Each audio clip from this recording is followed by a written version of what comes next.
اوس به واورو د پولي پوري ډراما.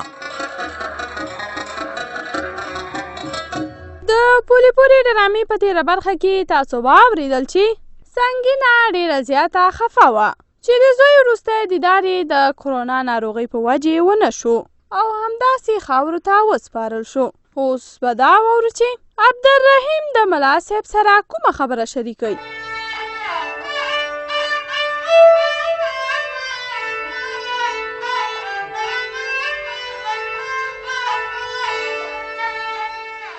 عبدالرحیم زویا څنګه ده د غره پوستا هلکان خو به پکې تنګ شوي نه وي؟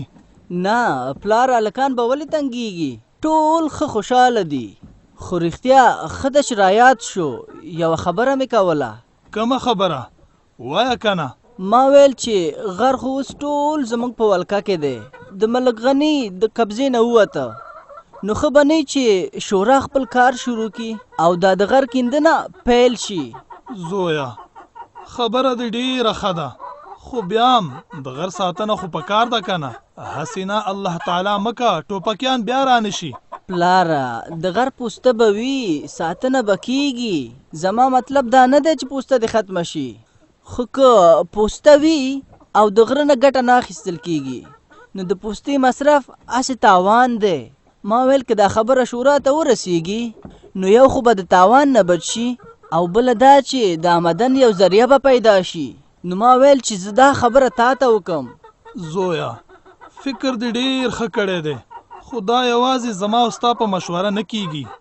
ملک صاحب بهادر خان هم باید په دې مشوره کې وي او د شورا غړي په جریان کې ساتل پکار دي. پلاره زما هم دا مطلب دی. ما ویل چې زه به ملک کاکا ته ووایم، خو هسې نه چې هغه دا فکر ونه کړي چې ګوندې زه د پوستې په ساتنه ستړی شوی یم او دا فیصله خو به شورا کوي که نه چې په غره کې کیندنه پیل شي که نه. نو ما ویل چې تاسو دواړه زما د خبرې ننګه وکئ نو زما خبرې کې به لږ وزن پیدا شي. د پلار او زوی بیا څنګه د غره خبره کوئ؟ خیرت خدای که نه؟ او مور خیر دی، پلار سره مې د غره د پوستې خبره کوله. میرا ته پوسته دي شي، د دې غر او پوستې نه تاسو څه شی غواړئ؟ کور کې نه شئ کېناستی؟ یا د الله تعالی نیکبختي یو ځل ځان په خبره باندې پوهاوه. عبدالرحیم وایي چې په غره کې د کان کیندنه شروع شي تر څو شورا ته د پیسو د ګټلو یو ذریعه پیدا شي او بیا د دې ولس په خیر باندې مصرف شي. ښه په غره باندې کار شروع کېږي؟ شکر خدایا شکر. مورې د غره کار ته څنګه دونه خوشحاله شوې؟ خوشحالېږم به نه، ستا وظیفه به پکې ختمه شي، کلارې به په کور شي. ته چې د کور نه وځې زما د زړه نه یو خدای خبري. مورې که په غره کې کار پیلم شي نو زما دنده به وي، ځکه چې د غره ساتنه زما مسؤلیت دی. نو په کلي کې نور څوک نشته، همدا تاسو پلار او زوی اوسئ، نور څوک غږ هم نه کوي. تاسو په ځان کې احمت راوړئ، کښېنئ خوارو.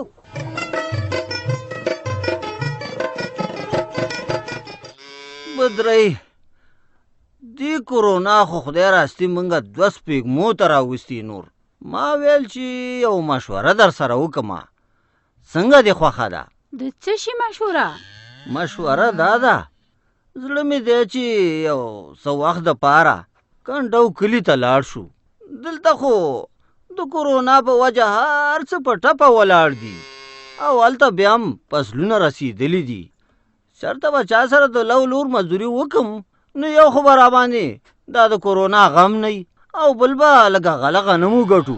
د سیلۍ پلاره خبره دې ډېره ښه ده، خو ته کنډو کلي ته په کومو سترګو ځې؟ وی په کومو سترګو ځم؟ ولې؟ هغه تېر ځل چې تللی وې د میوه ګل لالا کور کې اوسېدې، نو میوه ګل لالا سره دې رانجې راواغستې، په کور او ځمکه دې ورته دعوه وکړه. نو ته څه وې چې دا ځل کنډو کلي ته لاړ شي تا ته به څوک کور درکړي؟ کور درکول خو پرېږده چې هغه ستړي مشي به هم درته څوک ونه کړي. پخوا خو به په خور نازېدې، په شیرینې، اوس در سره هغه هم جوړه نه ده. ای بدرۍ ته اوس ما ته پیغورونه مه راکوه، دا راته وایه چې تګ ته د اراده شته او که نه؟ اراده مې شته، خو دې لانجو سره به څه کې؟ دا ځل چې زه ځم که نه د میوه ګل سره هېڅ غم غرض نه لرم، بس خپله خواري او مزدوري به کوم. خانو د کور سره څه چل کې په ډاګ باندې خیمه وهي؟ نه نه خیمه به ولې وامه، په کور کې به اوسېږو، په کور کې.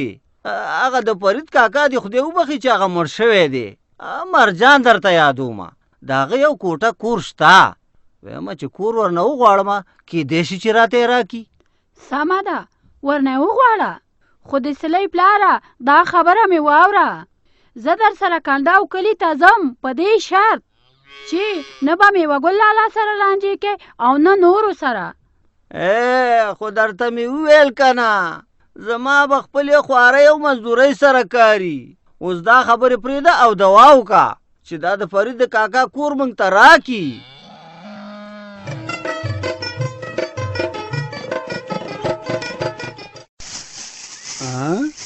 تازه ګله زویه، دا صابون کور ته تا راوړی؟ و پلاره ما راوړی دی. نو د کور دپاره خو صابون ما راوړی و، تا پې څه کول؟ پلاره دا مې د کور دپاره نه دی راوړی. چې د کور دپاره دې نه دی راوړی نو بیا دې د کوم ځای دپاره راوړی؟ مدرسه خو دې هم رخصت ده چې ته به یې مدرسې ته ویسي او هلته دې خلک پې لاسونه ومینځي. پلاره صابون مې د جومات دپاره راوړی دی، ځکه د تراو په وخت کې جومات ته خلک ډیر راځي، نو وایم چې د راتګ په وخت کې او بیرته د تګ په وخت کې خپل لاسونه پرې ومینځي، نو زه مجبور یم چې دا صابون ورته ویسم. خدای مکه چیرته کرونا خپره نه شي. آی های خدای دې دې خلکو ته انصاف ورکړي. نو پخوا به چې خلکو ورته ویل چې لمانځه ته راشئ نو سر به یې جومات ته نه ښکاره کو. اوس چې د کرونا د خورېدو اندېښنه ده نو دوی دوه زوره کوي او جومات ته منډې وهي. په کار خو دا ده چې ما غوندې خلک کور کې تراویح وکړي. ای پلاره که دا خبره خلکو ته وکم نو کم فکر به کوي، ولې تا ته دا خلک نه دي معلوم؟ ښه راته معلوم دي، خو ما ته دې وګوري، زه د جومات د امام پلار یم، خو تراویح او مونځ په کور کې کوم.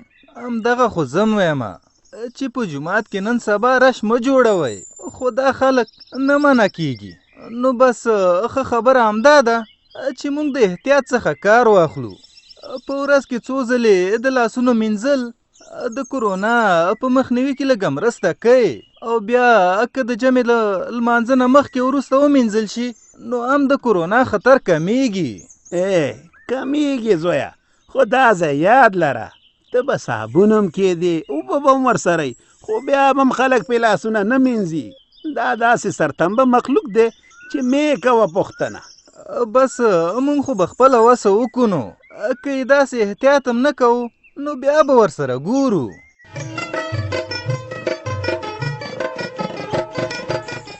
ملا صاحب دا لمر د کومې خوا نه راوختو؟ ته خو نن سبا د کور هم نه راوځې او دا د نن د ځان سره عبدالرحیم رارم رامخکې کړی دی. ملک صاحب بهادر خانه بس څه وکړو، د کرونا په وجه لږ ګوښه نشین یم، ځکه چې احتیاط ډېر ښه شی دی او دا اوس هم چې راغلی یم نو لاچاري مې ده، مجبورۍ نه راغلی یم. عبدالرحیم راته ویل چې ملک کاکا ته ورځو. ښه الله دې خیر کړي، دا څه مجبوري وه؟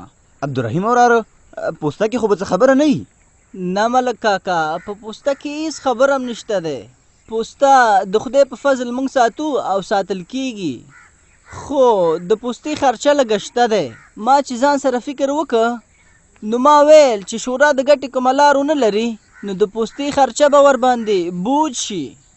عبدالرحیم رښتیا وایي او کومه پیسې چې د شورا سره وي هغه یې د کرونا په وجه ځپل شوو خلقو سره مرسته وکړه. نو عبدالرحیم وایي که چیرته دا د غره کیندنه شروع شي نو یو خو به د شورا لپاره د آمدن ذریعه پیدا شي او بله دا چې د پوستې مصرف به پوره کیږي. ملا صاحب نو دا خبره خو یوازې زموږ مسؤلیت نه دی که نه؟ د غرونو کیندنه خو تاسو ته معلومه ده چې د حکومت لخوا نه کیږي. ملک کاکا د حکومت لخوا نه کیږي، خو اوس شورا د حکومت مثال لري، د خپل ولس لاسنیوی کوي، خدمتونه یې کوي. که چیرته په غره کې کیندنه شروع شي نو شورا به په خپلو خپو ودرېږي. نو ما ویل که په دې هکله تاسو موږ سره لاس یو کوئ او دا خبره شورا ته وړاندې کوئ نو ډیره به ښه. آفرین وراره ښه فکر دې کړی دی. بس زه او ملا صاحب له خیره سره کنډو کلي ته لاړ شو هلته به د انجینر صاحب فرید سره په دې هکله خبره شریکه کو چې هغه څه وایي رضا یې دا او که نه او که بیا رضا یې وي نو د غره کیندنې لپاره وسایل او کسان شته دا هم د اندېښنې خبره ده. ملک کاکا تاسو یو ځل پرېکړه وکئ نورې خبرې به خدای اسانه کي. شورا سره مشوره وکئ چې څه کیږي.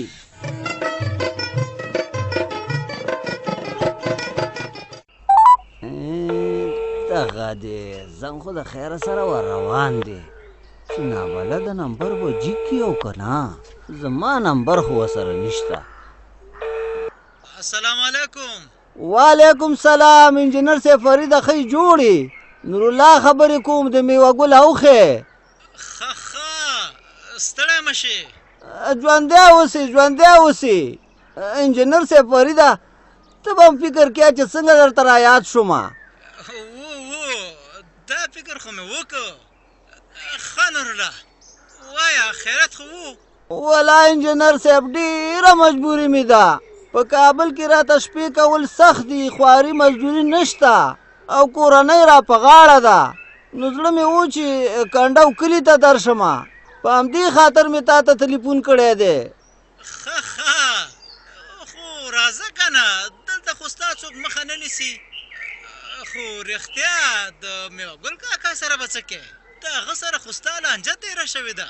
نو په همدې خاطر خو مې درته زنګ ووو که نه. مخکې چې کنډو کلي کې اوسېدم نو د میوه ګل کور و. اوس غواړم چې ستا د کاکا هغه کور کې اوسېږم.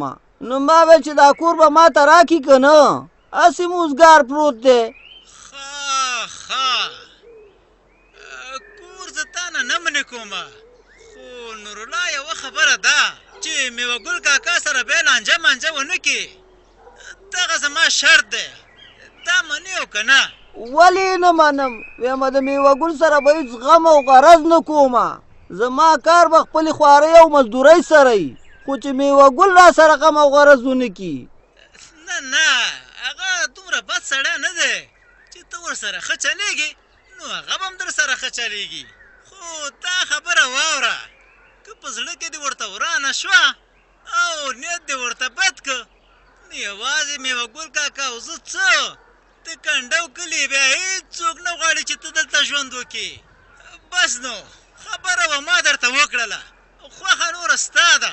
کور دې په خدمت کې دی او دغه شرط به منې. خلاص ما ته منظوره ده. خدای دې در سره ښه وکړي. مطلب زه به د خیره سره کډه دروړم نو.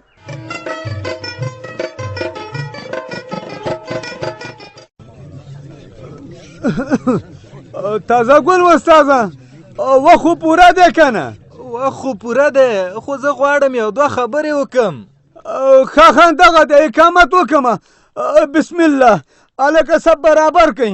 خپو ته مو وګورئ. ماشومان دې شاته صفونو کې ودرېږي. ګوره والکه ماشومان ورانه ونه کوي. ښه که ورانه مو کو ګوره سلام در پسې ګرځوم. هو وای یو دوه خبرې کومه. لرې شه غوږ نه مې. دوه خبرې کوي په کلاره نه شي ویلی. نو په کراره ته چیرته خبره اورې؟ ورونو غواړم چې تاسو ته د تراو نه مخکې یو دوه خبرې وکړم او کوشش وکړو چې په دې خبرو باندې ټول عمل وکړو. ښه به شي تازه ګل مولوي صاحب ووایه کومې خبرې دي؟ خبره دا ده چې نن سبا د کرونا د خپرېدو خطر ډیر دی. چې کله هم تاسو جماعت ته راځئ نو صابون ایښی دی اوبه هم شته دی. خپل لاسونه به وینځئ. دا په دې خاطر باندې چې دلته به خدای دې وبخي زړور خان تګ راتګ ډیر کوه او امکان شته چې دلته دا وایرس موجود وي. بس نو احتیاط به کوو او لاسونه به وخت په وخت مینځو سره د دې چې موږ دا د جماعت صفونه مینځلي هم دي.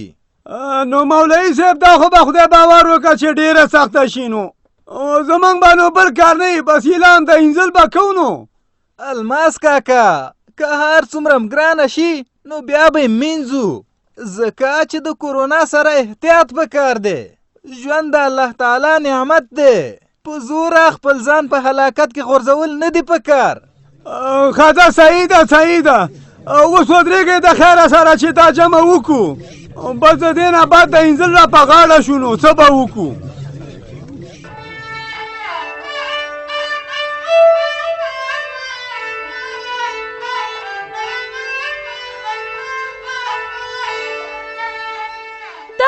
د پولي پورې ډرامه چې تاسې واورېده په دې هیله چې ستاسې د خوښۍ وړ به ګرځېدلې وي. که غواړئ چې له موږ سره خپل نظر یا وړاندیز شریک کړئ په دې شمېرو را سره اړیکې ونیسئ: 02083 33 10 55 020 شپږ شپېته 33 10 55.